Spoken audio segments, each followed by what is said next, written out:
வடசென்னையை வளர்ச்சியடைந்த சென்னையாக மாற்ற நடவடிக்கை எடுத்து வருவதாக முதலமைச்சர் ஸ்டாலின் கூறியுள்ளார்.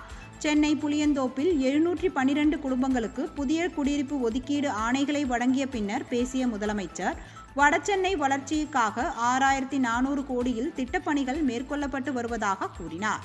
தமிழகம் முழுவதிலும் ஏழைகளுக்கு 29 மாவட்டங்களில் 49,000 வீடுகள் கட்டிக் கொடுக்கப்பட்டுள்ளன என்றும், தேர்தல் நேரத்தில் அறிவித்த திட்டங்களில் 90% மேல் நிறைவேற்றிவிட்டதாகவும், எஞ்சிய திட்டங்கள் விரைவில் நிறைவேற்றப்படும் என்றும் அவர் தெரிவித்தார்.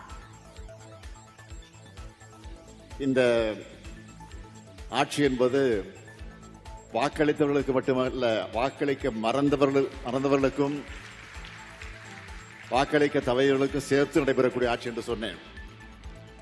அதையும் தாண்டி சொன்னேன், வாக்களித்தவர்கள் மகிழ்ச்சி அடைய வேண்டும், வாக்களிக்க தவறியவர்கள் இப்படிப்பட்ட ஆட்சிக்கு நாம் வாக்களிக்காமல் போய்விட்டோம் என்று வருந்த வேண்டும் என்ற நிலையில் எங்களுடைய ஆட்சி இருக்கும் என்று நான் சொன்னேன். அது இன்றைக்கு திராவிட மாடல் ஆட்சியாக செயல்பட்டுக் கொண்டிருக்கிறது உங்களுக்கு எல்லாம் நன்றாக தெரியும். தேர்தல் நேரத்தில் அறிவித்த திட்டங்கள் 190% மேல் நிறைவேற்றி காட்டியிருக்கிறோம். இன்னும் மிச்சம் இருக்கக்கூடிய திட்டங்கள் என்ன என்று கேட்கலாம்.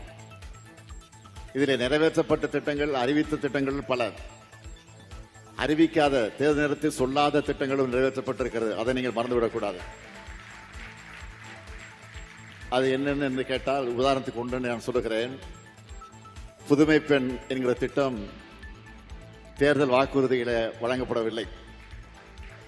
புதுமை பெண் என்று சொன்னால் உங்களுக்கு தெரியும், பள்ளியிலே படித்து முடித்துவிட்டு கல்லூரிக்கு செல்லக்கூடிய ஏழை எளிய குடும்பத்தில் பிறந்திருக்கக்கூடியவர்கள், அரசு பள்ளியிலே படித்துவிட்டு கல்லூரிக்கு செல்லக்கூடிய அந்த பெண், அந்த மாணவிகள், அவர்கள் வசதி இல்லாத காரணத்தால் கல்லூரிக்கு செல்ல முடியாத ஒரு சூழ்நிலை ஏற்பட்டு விடுகிறது.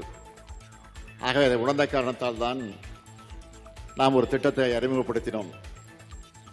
ஆக பள்ளியிலே படித்து முடித்திருப்பதை கல்லூரிக்கு செல்கிற போது மாதம் 1000 ரூபாய் அந்த மாணவிக்கு வழங்கப்படும் என்று அறிவித்து இன்றைக்கு அது வழங்கப்பட்டுக் கொண்டிருக்கிறது. அதனால்தான் இன்றைக்கு இந்த மாணவிகளை தான் என்னை பார்த்து அப்பா அப்பா அப்பா என்று அழைக்கக்கூடிய